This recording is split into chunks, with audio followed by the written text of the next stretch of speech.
Halo adik-adik, jumpa lagi dengan kakak dalam pembahasan materi biologi SMA. Adik-adik, pada pembahasan kali ini kita masih akan membahas materi yang terkait dengan sistem pencernaan. Materi yang lebih spesifik lagi yang akan kita bahas pada konten kali ini adalah tentang usus halus adik-adik. Di sini adik-adik perlu tahu bahwa usus halus ini memiliki panjang kurang lebih, ya, di sini panjangnya itu kurang lebih 6,5 meter adik-adik.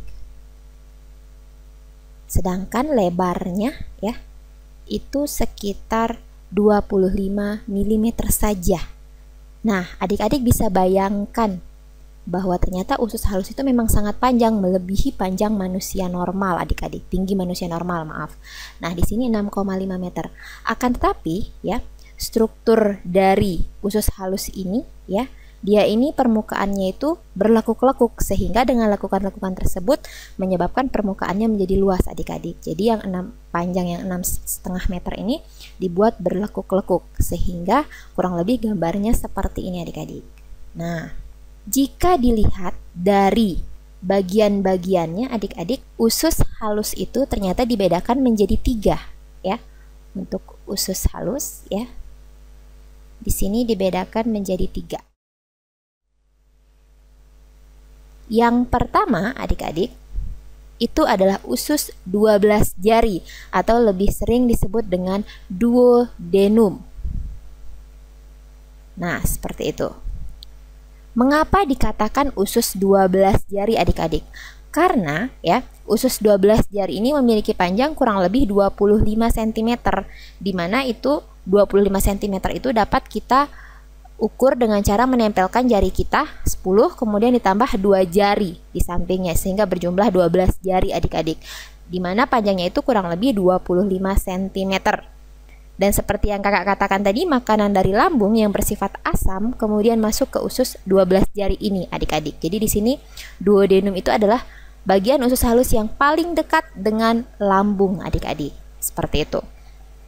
Nah, selanjutnya adik-adik, yang kedua ya, itu adalah usus kosong atau jejunum adik-adik. Nah, di sini jejunum atau usus kosong. Mengapa dikatakan usus kosong? Karena adik-adik, pada orang yang sudah meninggal, usus ini biasanya tidak ada isinya atau kosong sama sekali adik-adik. Ya, seperti itu. Nanti biasanya pada dinding usus ini dihasilkan atau memiliki kelenjar yang namanya Lieberkühn, kelenjar Lieberkühn. Nanti kelenjar Lieberkühn ini biasanya nanti menghasilkan getah-getah usus adik-adik. Selanjutnya yang ketiga ya. Jadi jejunum itu kurang lebih yang ini nih adik-adik, bagian jejunum. Nah, yang ini. Oke, selanjutnya yang ketiga itu adalah usus penyerapan atau ileum adik-adik. Nah, pada usus penyerapan ini pencernaan makanan sudah sedikit terjadi atau bahkan tidak ada sama sekali, karena di sini sudah mulai makanan itu diserap oleh tubuh, karena memang makanan tadi setelah melalui beberapa rangkaian reaksi kimia atau pencernaan kimiawi sudah bisa diserap oleh tubuh adik-adik. Nah, di sini adik-adik perlu ketahui sebelumnya ya, pada ileum atau usus penyerapan ini terdiri dari 4 lapisan adik-adik. Yang pertama ada lapisan luar adik-adik, di mana lapisan luar ini sering ditemukan membran-membran serosa ya. Jadi membran ini melapisi atau membalut usus dengan erat adik-adik. Jadi di sini membran serosa. Oke, seperti ini. Jadi ini lapisan yang paling luar. Oke. Selanjutnya adik-adik, lapisan yang selanjutnya ya, itu adalah lapisan otot, lapisan berotot. Jadi pada lapisan ini dari namanya saja pasti kita sudah ketahui bahwa pada lapisan ini terdapat berbagai macam otot adik-adik ya. Jadi nanti lapisan berotot ini terdiri dari 2 lapisan serabut adik-adik. Lapisan luar terdiri atas serabut longitudinal ya, dan lapisan tebal ya di bawahnya itu atau pada bagian dalamnya itu serabut sirkuler adik-adik. Nah, nanti di bawah, di antara kedua lapisan serabut berotot ini terdapat pembuluh darah dan pembuluh limfa. Jadi sekali lagi di sini kakak jelaskan, untuk lapisan otot bagian luar ya, biasanya ini ada serabut longitudinal. Oke, serabut longitudinal. Nah, seperti ini. Selanjutnya pada bagian dalam, adik-adik, ini serabutnya adalah serabut sirkuler. Nah, seperti ini. Nah, lapisan ketiga, adik-adik, itu adalah lapisan submukosa. Nah, lapisan submukosa.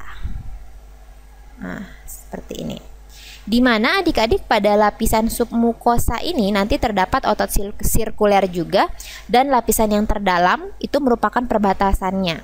Nanti pada dinding submukosa ini terdiri atas jaringan areolar, kemudian ada pembuluh darah, saluran limfa, dan ada plexus saraf juga, adik-adik. Biasanya plexus sarafnya itu plexus saraf Meissner. Selanjutnya yang keempat ya, itu adalah lapisan mukosa. Nah, yang keempat itu adalah lapisan mukosa. Di mana adik-adik pada lapisan mukosa ini ya, biasanya dindingnya itu disusun berupa kerutan tetap seperti jala yang memberi kesan bahwa nanti seperti anyaman halus, adik-adik. Nah, nanti lapisan yang berupa kerutan tadi biasanya menambah luasnya permukaan sekresi dan penyerapan, seperti itu. Nah, biasanya pada permukaan mukosa ini, adik-adik, juga banyak ditemukan yang dinamakan dengan villi, adik-adik. Ada villi. Jadi villi di sini ya memiliki tonjolan-tonjolan yang disebut dengan mikrovilli, adik-adik, atau mikrofilus. Jadi biasanya pada satu villi itu terdapat sekitar 5.000 mikrofilus, adik-adik, seperti itu. Oke, adik-adik, demikian penjelasan kakak tentang struktur-struktur atau bagian-bagian dari usus halus. Tetap semangat dan sampai jumpa pada konten sistem pencernaan selanjutnya.